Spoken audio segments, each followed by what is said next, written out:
মনোনয়ন পেশ করেই তড়িঘড়ি ছুটি দিয়েছিলেন বসিরহাটের বিজেপি প্রার্থী রেখা পাত্র। কোথায় গিয়েছিলেন? সাংবাদিকদের মধ্যে ছড়িয়ে গিয়েছিল প্রশ্ন। শাসক দলের নেতাদের কটাক্ষ ভেসে এসেছিল, রাজনৈতিক বিশেষজ্ঞদের মন্তব্য আসছিল। দফায় দফায় সন্দেশকালীর ভিডিও প্রকাশ করে কি বিজেপি প্রার্থীকে অবশেষে চাপে ফেলে দিল শাসক তৃণমূল কংগ্রেস? এমন ভাবনা আসা স্বাভাবিক, কারণ নাম ঘোষণার পর থেকে যেভাবে রেখা পাত্রের স্বাস্থ্যসাথী কার্ড, 100 দিনের জব কার্ডের ছবি প্রকাশ্যে এনেছিল তৃণমূল কংগ্রেসের আইটি সেল, এবং তা নিয়ে রাজ্যের মুখ্যমন্ত্রী থেকে মুখ্যমন্ত্রীর ভাইপো, আইটি সেলের মাথারা যেভাবে বিবৃতি দিয়েছিলেন, বোঝাই যাচ্ছিল সন্দেশখালীর প্রতিবাদী মুখ গ্রাম বাংলার দরিদ্র মেয়েটা কাঁপন ধরিয়েছে শাসকের বুকে। এমনকি জেনে রাখুন, যে মহিলাটাকে ওখানে প্রার্থী করেছে মিলিয়ে নেবেন, তারা নাকি কিছু পায় না। স্বাস্থ্যসাথী কার্ডও তিনি পান, তিনি লক্ষ্মীর ভাণ্ডারও পান। আমরাই কিন্তু করে দিয়েছি। যদি সরকার না করতো কোথার থেকে পেতেন?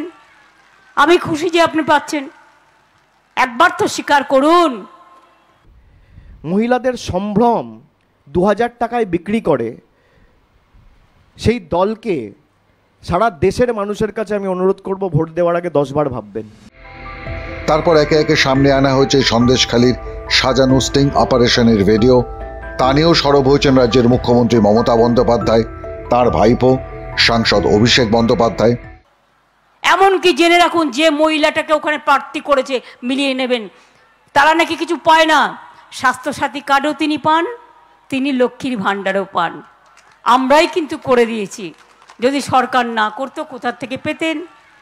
আমি খুশি যে আপনি পাচ্ছেন, একবার তো স্বীকার করুন।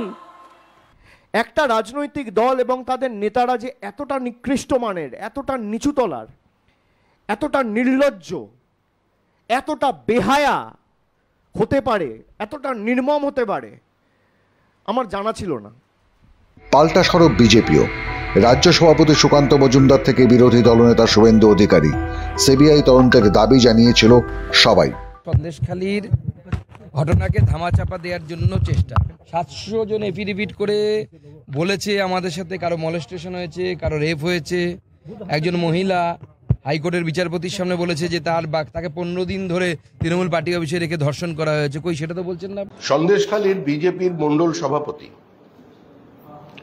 গঙ্গাধর কয়ালের যে বিবৃতি এসছে এবং কথাবার্তায় তার যে কথা শোনা গেছে, আমরা দলের পক্ষ থেকে এবং পুরো বিষয়টি আমাদের সাংগঠনিক স্তরে দেখে স্থানীয় মানুষের সঙ্গে কথা বলে এটা জানাচ্ছি যে ভিডিওটি ফেক, ডক্টরড। cbi.gov.in সিবিআই এর কাছে সরাসরি আমাদের সন্দেশখালীর যিনি সভাপতি আছেন ব্লকের, যাকে নিয়ে সকাল থেকে সরগরম আপনারা, সেই গঙ্গাধর কয়াল আজকে তার অভিযোগ জানিয়েছেন, যেভাবে তার কণ্ঠস্বরকে বিকৃত করে একটা ফেক ভিডিও তার নামে প্রকাশ করা হয়েছে, তার জন্য তিনি তদন্ত চেয়ে সিবিআই এর দ্বারস্থ হয়েছেন এবং মেল করেছেন। আপনাদের কাছে এটা দেখাচ্ছি।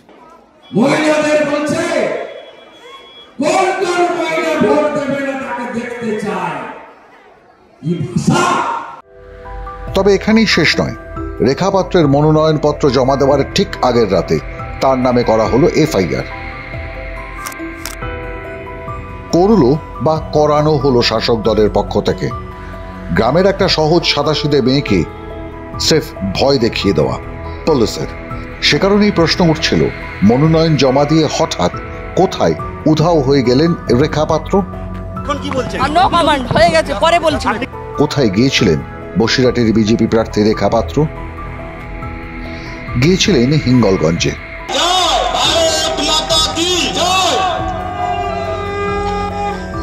উত্তর 24 পরগনার হিঙ্গলগঞ্জ ব্লকের যোগেশচন্দ্র পঞ্চায়েত, যেখানে 150 থেকে 200 পরিবার যোগ দিল বিজেপিতে রেখা পাত্রর হাত ধরে। এদের বেশিরভাগই তৃণমূল কংগ্রেস, কিছু সিপিআইএম এর পরিবার। এদের মধ্যে অন্যতম তৃণমূল কংগ্রেসের প্রথম সারির ওই অঞ্চলের নেতা পলাশ হাউলি।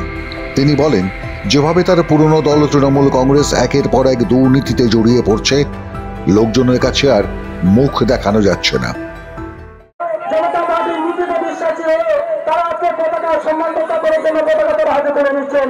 তাদেরকে আমরা ভারতীয় জনতা পার্টির পক্ষ থেকে বিশেষভাবে সাদর আমন্ত্রণ। কম বেশি 200 পরিবার, প্রায় 800 মানুষ তৃণমূল ছেড়ে যোগ দিলেন বিজেপিতে। এরা সবাই তপশিলি, জাতি, উপজাতি, গরিব মানুষ। আজকের যে তৃণমূল এবং সিপিএম থেকে যে মানুষগুলো আজকের ভারতীয় জনতা পার্টিতে যোগদান করেছেন, এনাদের ওপরও তো যেভাবে অত্যাচার করেছেন, ওনারা শুধু অপেক্ষায় ছিলেন যে এই পার্টির থেকে আমরা কখন মুক্তি পাব। ওনারা মুক্তি পেয়ে গেছেন, ভারতীয় জনতা পার্টিতে যোগদান করেছেন, ওনারা অপেক্ষায় ছিলেন, ওনাদের অপেক্ষা সফল হয়েছেন। আমি আশীর্বাদ করি, আমার মতো একটা ছোটো বোন ওই আমার বড় বড় দাদাদেরকে আশীর্বাদ করছে, ওনারা আরও আগে যাবেন এবং ভারতীয় জনতা পার্টিকে আরও আগিয়ে নিয়ে যাবেন। ওনারা শুধু তৃণমূল সিপিএমের ভয়ে আজকের মানুষের পাশে দাঁড়াতে পারছিলেন না, আজকের সেই সুযোগটা পেয়েছে, ওনারা সেই সুযোগে সদ্ব্যবহার করে দেখাবেন। মূলত তপশিলি, জাতি, উপজাতি, গরিব পরিবারের মানুষ এনারা। বহুদিন আগে এদের পূর্বপুরুষরা এসেছিলেন সুন্দরবনে, জলা জঙ্গল কেটে বসতি বানিয়ে বাঘ কুমিরের সঙ্গে লড়ে জীবন দাঁড় করিয়েছেন। জীবন চলে আজও। সুতরাং জীবন যুদ্ধের লড়াই এদের জীবনে নিত্য নৈমিত্তিক ঘটনা। তারাই নতুন করে ভরসা পাচ্ছেন সন্দেশখালীর প্রতিবাদী মুখ রেখা পাত্রকে সামনে থেকে লড়তে দেখে। ফলে হিঙ্গলগঞ্জেও ভাঙছে তৃণমূল কংগ্রেস। তপশিলি, জাতি, উপজাতি, গরিব মানুষেরা সমর্থন ফেরাচ্ছেন রাজ্যের শাসক দলের পাশ থেকে, যোগ দিচ্ছেন পদ্মে। শুভেন্দু অধিকারী জিন্দাবাদ, সুকান্ত মজুমদার জিন্দাবাদ। মাধ্যম ব্যুরো রিপোর্ট।